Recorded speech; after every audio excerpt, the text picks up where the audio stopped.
Depuis plusieurs années, le service communication de la FDC 77 intensifie ses actions sur 3 axes principaux.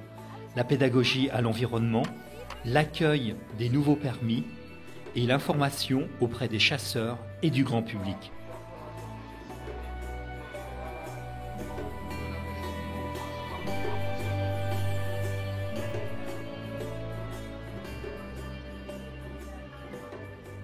Inauguré en 2006, le sentier pédagogique de Bréau accueille gratuitement et sur rendez-vous les écoles de la maternelle au lycée pour une journée de découverte de la nature encadrée par des animateurs éclairés.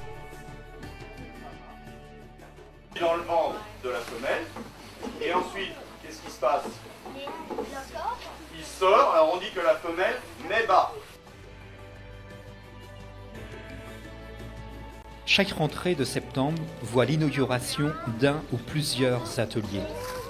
Si l'Observatoire de la Mare connaît un grand succès, la plus grande demande concerne l'atelier de moulage de traces animales.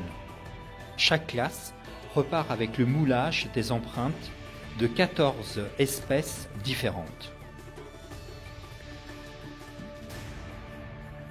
Remarquez que là c'est décalé les doigts. Ouais, t'as vu, c'est trop louche et en plus là le truc c'est qu'il y a un mini crochet. Trop bizarre. Quant à l'atelier le plus spectaculaire, c'est bien entendu la surprenante terrasse d'observation culminant à 22 mètres de hauteur.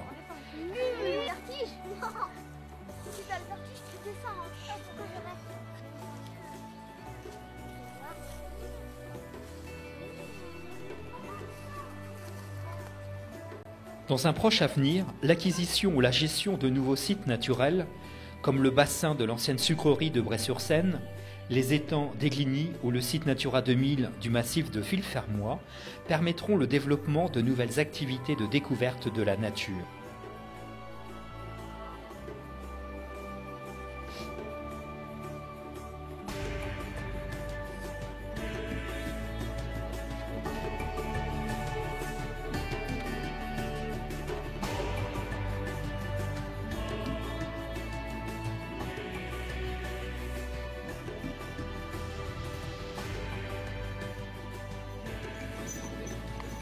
Mais que deviendrait notre fédération sans ses chasseurs?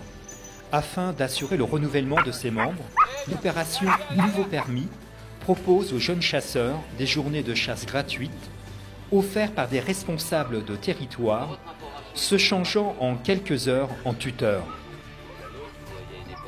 La fédération invite elle aussi les plus jeunes sur le site de Bréau à chasser petit et grand gibier. Une fédération se doit d'informer ses adhérents. C'est pourquoi ont été développés des outils de communication interne au monde de la chasse. Le bulletin cynégétique, aujourd'hui trimestriel, est élargi à 28 pages.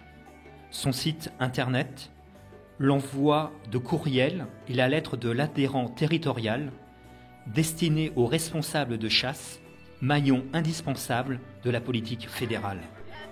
Dans une société de plus en plus citadine, la fédération joue également la carte de la communication vers le grand public. Tous les ans, le premier week-end de juin, elle s'associe à Pierre-François Priou et au Rallye Tempête en prenant en charge l'organisation du village chasse de nature et vénerie en fête au Grand Parquet de Fontainebleau. Une hermine, ouais. Particularité, elle garde toujours le bout de la queue noire.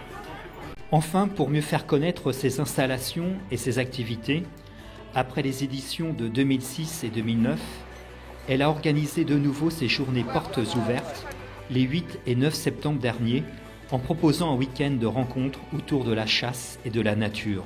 Les objectifs principaux de ces journées sont de montrer la diversité des modes de chasse, l'organisation cynégétique départementale, les actions de pédagogie à l'environnement et de présenter les autres activités complémentaires à la chasse. À plus long terme, ces actions permettent de renforcer la légitimité de la chasse en ce début du XXIe siècle. Elles permettent de mettre en valeur l'image de la chasse et soulignent le rôle essentiel des chasseurs dans notre département de Seine-et-Marne.